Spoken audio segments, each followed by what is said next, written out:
mga kangkol, welcome back naman sa ating YouTube channel, Phoenix PCP Airgun Philippines. So ayan yung logo natin mga kangkols. Kapag makita nyo yung mga unit na ganyan yung logo Phoenix na may dalawang PCP Airgun na bit-bit, yan yung ano natin. Logo natin, Phoenix PCP Airgun Philippines.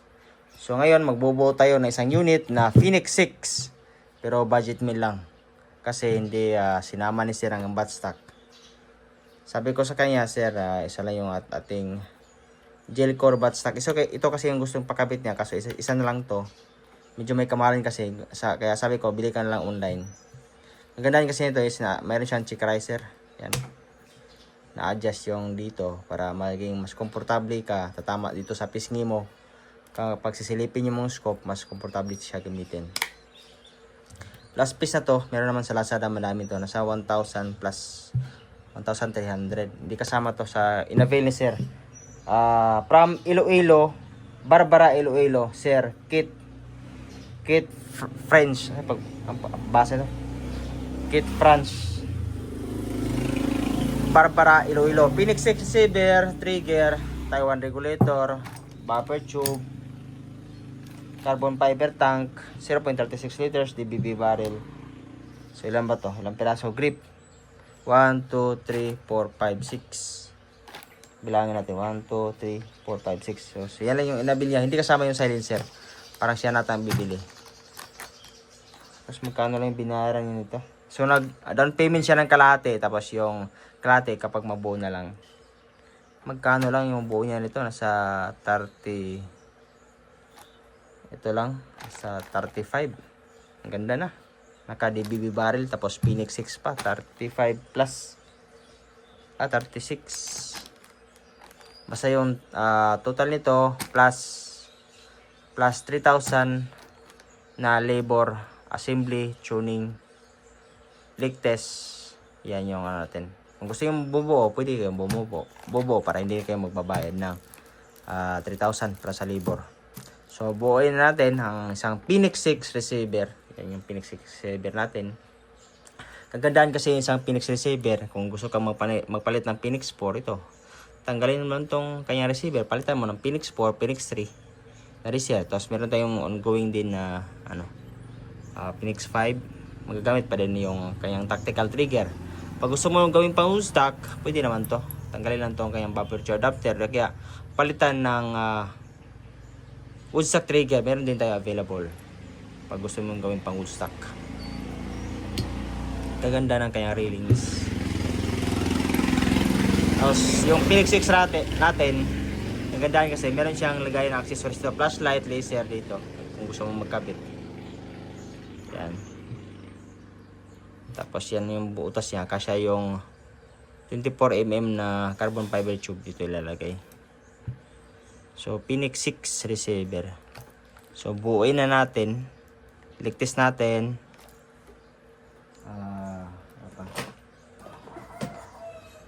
Buuin muna natin to. Kapitan natin ng regulator.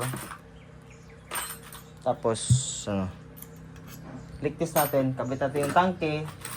Tapos, ligtis natin. Ano yung natin? Alin. So sa mga hindi pa pala nakapag-subscribe nating channel, mga ka-uncles, please subscribe na lang at paki-click yung notification bell para mag-updated kayo palagi sa mga bagong videos na gagawin natin. Minsan nakakasawa na rin gumawa ng videos kasi paulit-ulit na lang yung ginagawa natin, paulit-ulit yung videos. Pero ganoon pa rin, meron pa rin how much hindi pinapanood yung mga videos natin. So advice ko lang, huwag na kayo mag-comment ng how much kasi hindi rin tayo nagre-reply kasi napaka-stricto yung YouTube. Pag nagre-reply ka ng price dyan, yun, nabablock yung upload natin. Lalo na sa Facebook, yun, nabablock tayo. Kaya direct message na lang. O di kaya, check nyo yung description below. Nandun naman yung mga link ng mga shops natin, mga ka-uncles.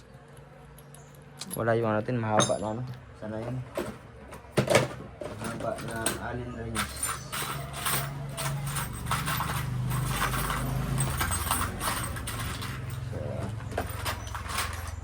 Hanapin muna natin mga ka-uncles.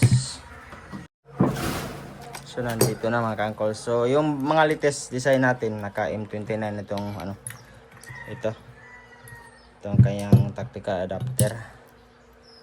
So price pala, price. So isa-isahin natin mga ka-uncles. Ito 16,500, 1,018. Alsafe 6,800. Grip 600, buffer tube 550, 320 per inch. Ito 1.3. Yan, silencer na lang sa 1.8 or 1.5. Gauge libre. So napakamura. So plus 3,000 or 3,500. Depende sa unit. Labor, assembly, leak test at tuning. Yun mga ka-uncles. So, kung gusto yung mas makamura, pwede kayong bumili ng sarili nyo mga parts. Halimbawa ito. Bibili kayo ng aluminum na aluminum na PCP tank para mas makamura kayo. Tapos yung barrel, meron namang maraming mura sa Lazada. Pero hindi natin sigurado kung maganda tumama. Meron namang mamura dun. Kung gusto niyo lang budget meal lang. Tapos gamitin nyo Phoenix 3 na tactical. Yan. So pagpatuloy natin mga ka-uncles.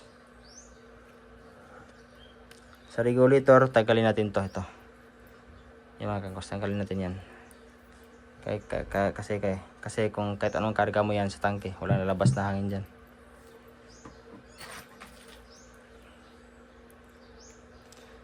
So ulitin natin, huwag na kayo how much, please see description below. Tingnan yung description ng ating upload na video. Nandun yung mga link ng Facebook natin, Lazada Shop, Shopee. Yung Shopee natin, palaging nababan. Kung gusto yung mas mura, direct message sa ating Facebook page. O di kaya kay Chuy Alison the 4th. Tapos yung mga yung mga ibang Facebook account natin, pwede kayo mag-message doon kay Phoenix PH. Yun. Phoenix PH. Pwede kaya kay Chuy Alison, kay Phoenix PCP PH. Yan. Tapos pag magbabayad kayo, advice ko lang, mas maganda kung bangko. Pwede naman mag-GCash to bank. Mas maganda talaga pag bangko, pag online transaction, bangko. Kasi wala namang nabibigyan ng bank account ang isang tao kung wala kang mga valid credentials. Kasi kung mag-apply ka sa bank kasi, maraming hininga yan, valid ID, sa mga requirements. Maganda kung bangko. Yung sa akin mas prepared ko rin yung sa akin Metrobank yung gamit ko kasi yung GCash ko max limit 100,000 yun, tatlong unit lang maximum limit na, kaya hindi ako nagpabayad sa GCash. Metrobank lang yung binibigay ko na details. Metrobank.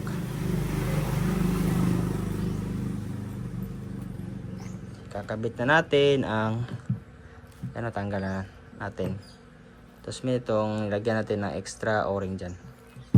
Tapos huwag natin kalimutan tong silicone oil. Meron naman yan sa online Lazada, Shopee. Hindi kaya pag wala kayo, yung cooking oil na lang kung wala kayo.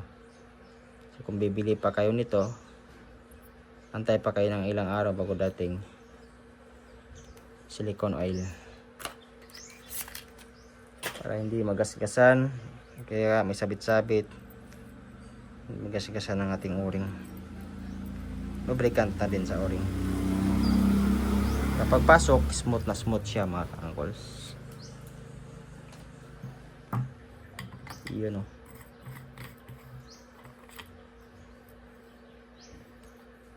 smooth na smooth. Yan, ganda, sakto yung kayang thread. So regulator natin M18 by 1.5 ang kanyang thread. Tapos kabit natin ang tangke. Ganun ulit, silicone oil. Laban natin yung silicone oil. Tapon natin yan.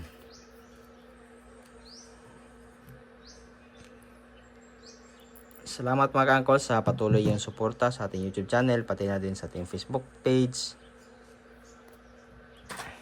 Walang Phoenix kung wala kayo. Salamat sa patuloy yung pagtiwala sa ating mga receiver, lalo na sa mga resellers natin na patuloy na nag-order sa atin ng madamihan na receivers. Yun, yung iba, naging buyer natin, naging reseller na din, nagpapagawa na din sila ng sarili lang design na receiver at logo na pagawa sa atin.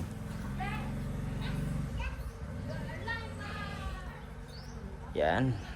So, kargahan natin ang hangin. So, bago kargahan, may dumi. Ano to?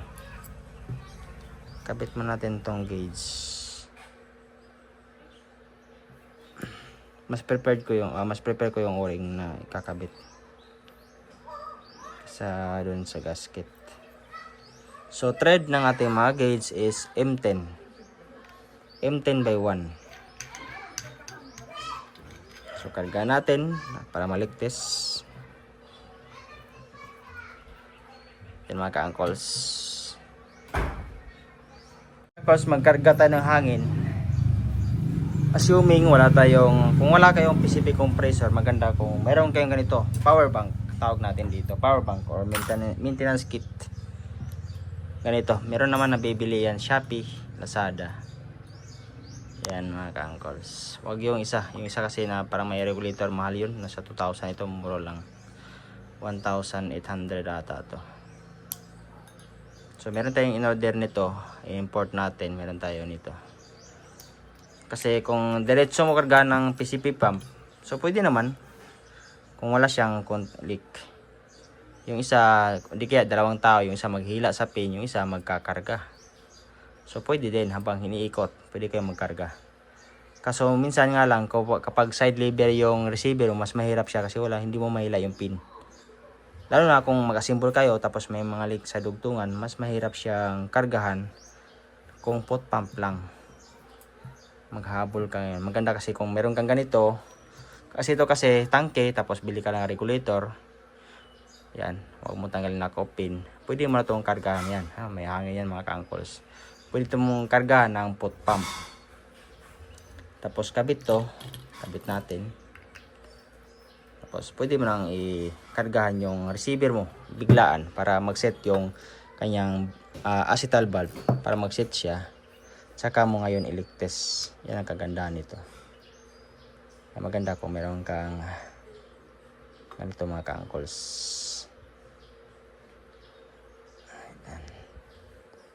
Yan. So kargahan natin. Maganda kasi kung biglaan.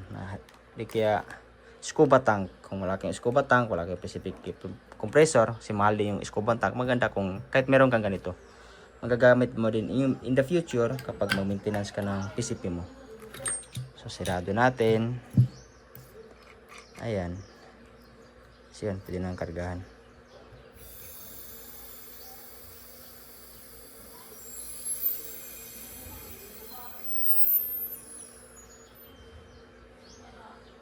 Yung mga calls, nakargahan na. Tapos release natin. Yan. So, release natin ng hangin dito. Tapos ayun, nakapagkarga na tayo. Mas madali siya. Lalo na kapag pang-maintenance ka ng PCP, wala kang PCP compressor, meron kang ganito. Mga ka-uncles. So, nakargahan na natin. Yun, pwede na siyang kargahan ng pot pump. Kasi nag-set na yung kanyang acetal pin sa loob. Set na siya. So, pwede mo na iligtas. Tapos pag okay na, kargahan mo ulit. Pwede mo nang gamitan ng pot pump ito kapag may hangin na siya. Yan, ilob-lob na rin sa tubig mga ka-uncles hanggang dito. Tingnan natin kung may leak siya. Tapos i-swing mo kung may tumutulo. Minsan kasi naman, may bumubula konti. Pupukin mo lang yan. Nawawala na. Kaya ikutin mo. Pitin mo ng plier dito. Yan. Yan, ikutin mo lang yan. Para hahasa siya. Clockwise. Huwag anti-clockwise. Huwag ka naman matanggal sa thread. Yan, clockwise. Ikutin mo lang. Yan mga ka-uncles, iligtas na natin ang ating receiver. Mga ka-uncles, naligtas na natin. Yan. So, pag ligtas natin, meron siyang medyo may bumubula konti dito. Ginawa natin, yan, inipit lang natin ng vice grip ng kanyang pin, tapos inikot natin isang ikot clockwise mga ka-uncles. Tapos yun, nawala na. Yan lang yung napakadali lang. So, ngayon, na-symbol natin. Sa pagtanggal pala nitong kanyang swing ito. Yan. Yung butas na yan, yan yung purpose niyan. Ikutin nyo, hanapin nyo yung allen screw. Yan. Yan yung allen screw. Ito maluwag nga. Pitan natin, hand tight lang.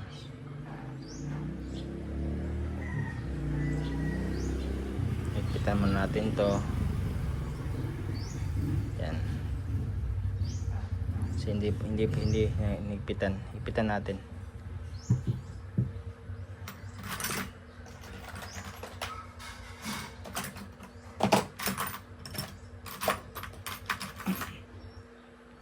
Napakadali mag-assemble, mag-DIY ng isang PCP airgun.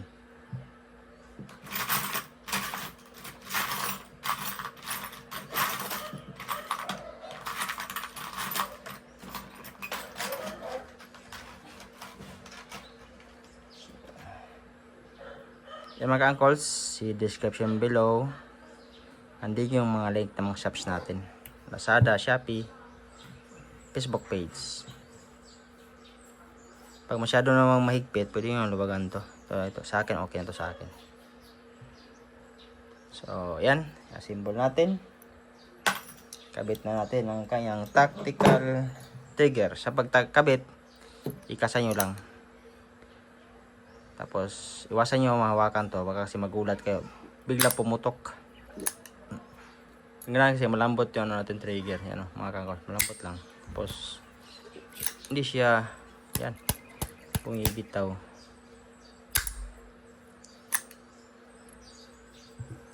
Kabit na natin kangkols.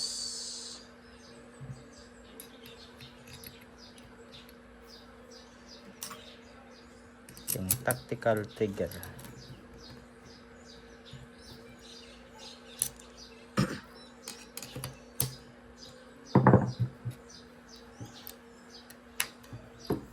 Gandahan din sa ating is naka-o-ring na siya. Kahit ipuputok mo yan, hindi natatapon. Tapos meron pa siyang barrel stopper. Yan, yung parang kanal na yan. Pag ganyan mo, diyan lang yan. Hanggang diyan lang yan sa barrel. Tapos kabit natin ang kanyang grip. Sa pagkabit pala ng grip ng isang Phoenix 6 mga kangkols. Ito ang kanyang grip. So, yung butas na yan, lakihan natin para kasya tong kanyang power spring. Lakihan natin to. Para papasok yan. Dati, wala tayong pambutas. Kaya gamit ko lang kutsilyo. Kahit ikutin mo lang ng ukitin mo lang ng kutsilyo yan. So, lakihan natin. Tapos ipasok natin yan. Ito pala. Yung barrel na lang muna. Kabit natin. So, gamit natin yung barrel is DBB barrel. 24 inches. Yan, 24 inches na DBB. 12 grooves mga kangkos. Ganda to. Pang long range.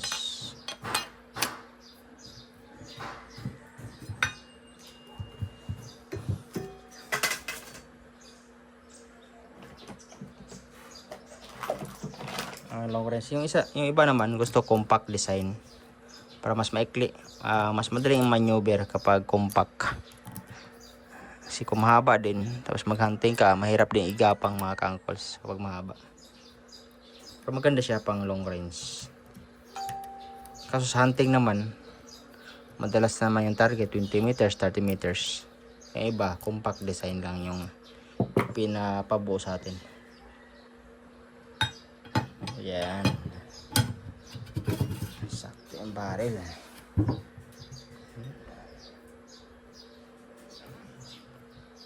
Huwag lang masyadong idiin mga kangkos. Kasi masyadong idiin mo, mabilis masira yung o-ring.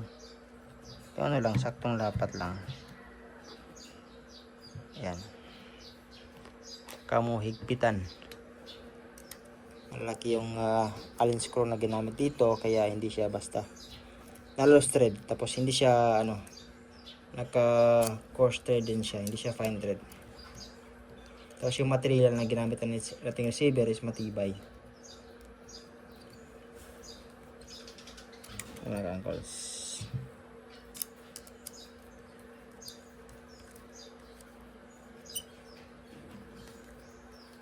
Itong upper railings, pwede naman natatanggal to. Nasa iyo naman kung gusto nyo tanggalin.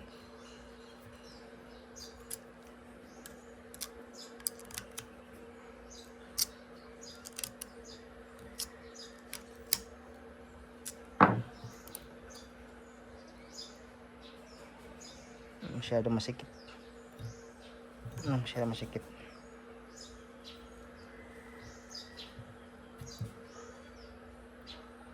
Yan, masyado masikip.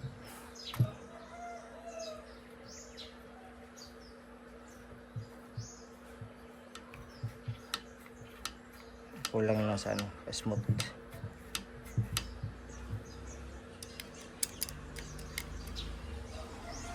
Tapos ang kanyang bubble tube.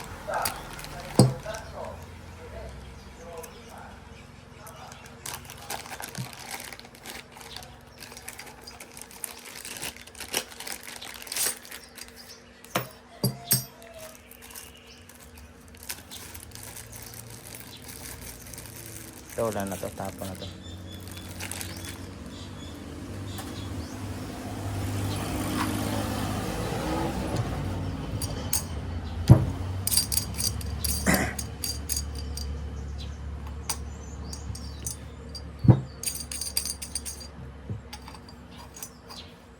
So, M29 ang ating thread ng buffer tube standard.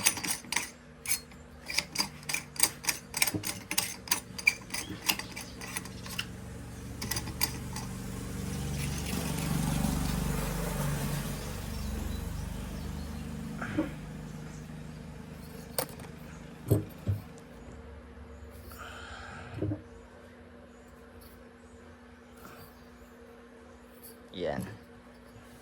Itong gel core buttstock hindi kasama. Kakabit lang natin para matesting natin.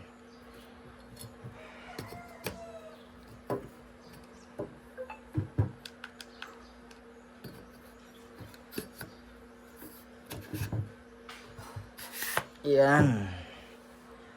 Tapos ang kanyang grip. Ito, nagkakabit natin dyan. Lagyan natin yung butas sa gitna para papasok tong yan. Yan mga ka-uncles, nalagyan na natin ang butas ng ating tactical grip. Yan. Para kasya to. Pasok na natin.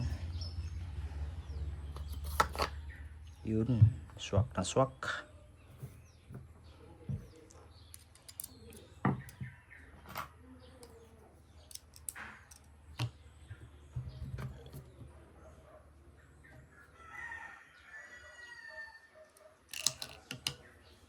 Ang ganda kung merong magnet yung yung Allen wrench. Yan.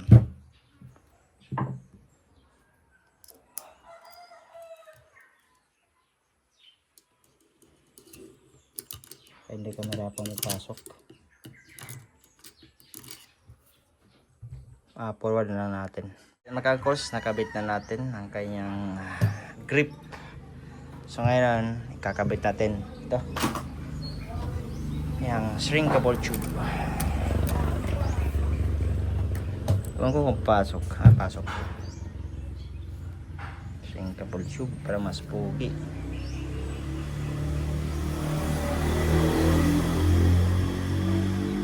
Yan. Ayan din. Yan, nakabit na natin ang shrinkable tube.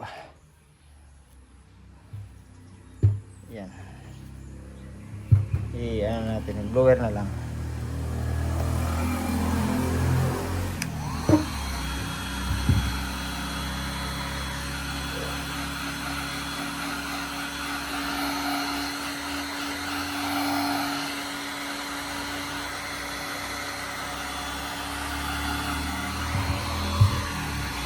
Of course, yan yung unit ni Sir. Kit from Barbara Iloilo. So hindi kasama tong sa kinuha niya, hindi kasama tong gel core buttstock at bipod. Siya na daw yung bibili. So ayan, binayaran niya nito kalahati lang. Kaya ibubuo natin, binayaran niya around 35 mga ka-uncles.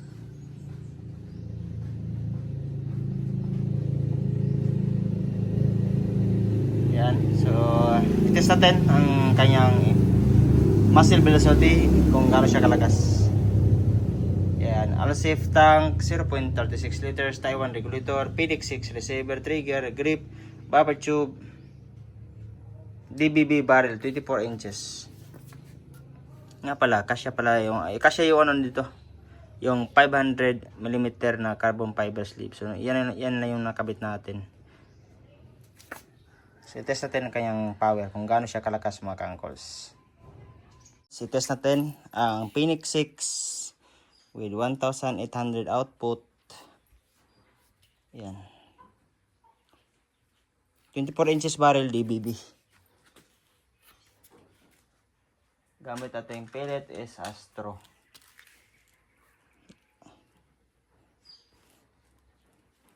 Test natin. Kung sa kalakas, mga ka-angkles.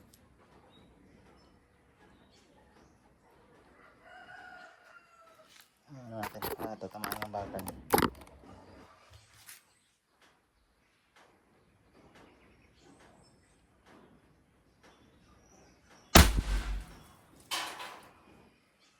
.976. Masyadong mataas, kaya babaan natin.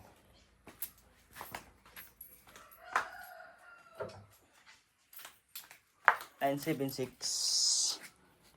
Kaya na 1,000, binabaan natin. Luwagan muna natin ito mga ka-angkles. Kahit mga 920, 930. Okay na tayo dun. Kasi kung masyadong mataas din, hindi rin siya maganda tumama. Sa DBB, kahit mga 950. Kaso magastos din sa hangin kapag pang-hunting. Kahit mga 930 mga ka-angkles.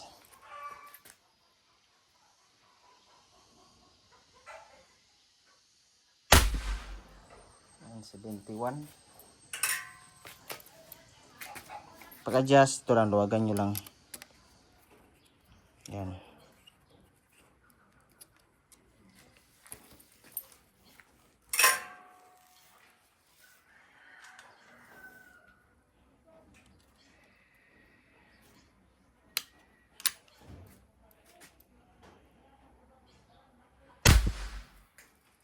Yan, 928.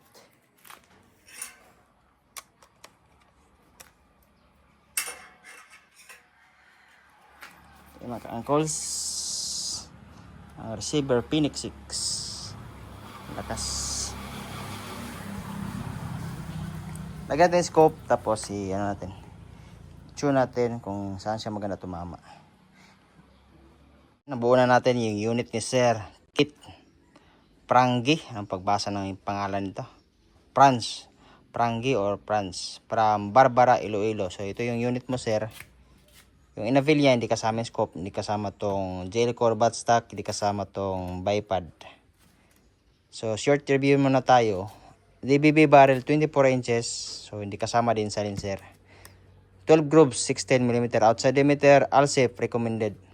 Na carbon fiber tank with Taiwan regulator. So gamit receiver is Phoenix 6. So Phoenix 6, 6 inches dito hanggang dito, 6 inches yan. So meron tayong available na mga receiver mga ka-angkles, Phoenix 4, 4 inches, meron tayong Phoenix 3. Tapos meron din tayong Cobalt, meron din tayong side lever ng mga receiver. Check nyo lang yung mga previous videos natin. Huwag na kayo mag-how much, see description below, nandun yung mga link ng shops natin, Lazada, Shopee mga ka-angkles. Maganda tong jail core buttstock kasi na-adjust yan dyan para mas komportable siya gamitin sa, sa scope. So i-test natin kung ang kanyang groupings mga ka-angkles.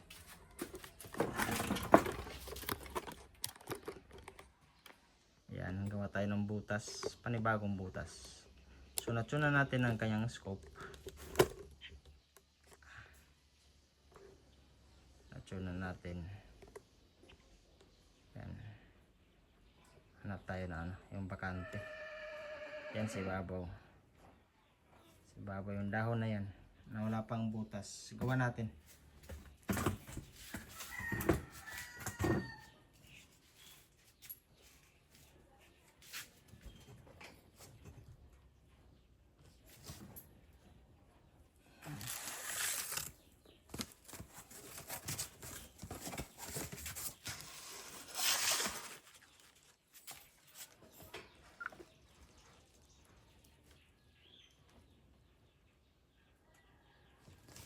Yan mga kangkol. So, first shot tayo.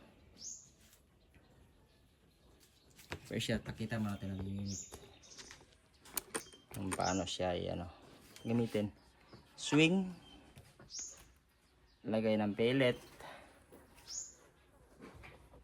Balik. Activate hammer. Tapos kapag mag-hunting ka, for safety, hindi maaksidente makalabit tong trigger, pwede mo naman i-deactivate yung hammer na may bala. Tapos kapag may ibon na, saka mo i-activate. Kadali lang naman. Deactivate mo. So, first shot tayo. Gawa tayo ng unang butas.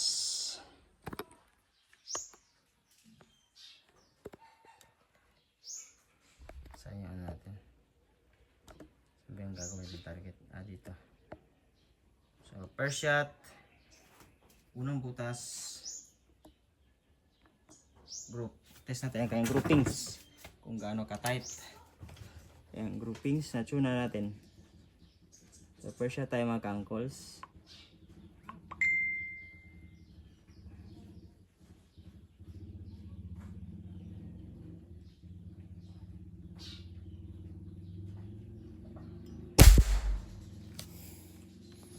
First shot.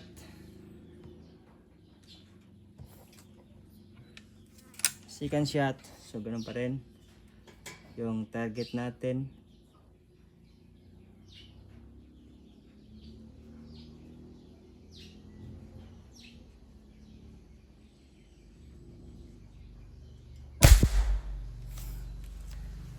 Yan. Dikit lang mga kangkos. Magalaw pa yung natin lamesa.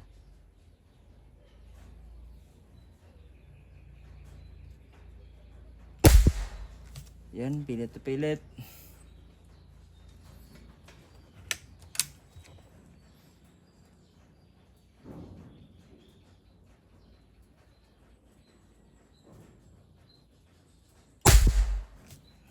Yan. Isang butas lang mga kangkos. Kaya napaka-importante yung barrel talaga maganda tumama para ma-enjoy mo yung unit mo mga kangkos.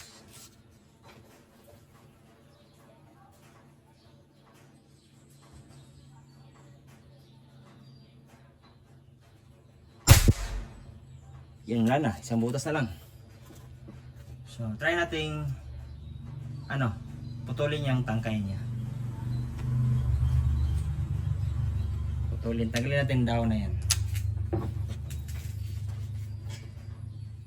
Kung kaya natin patamaan.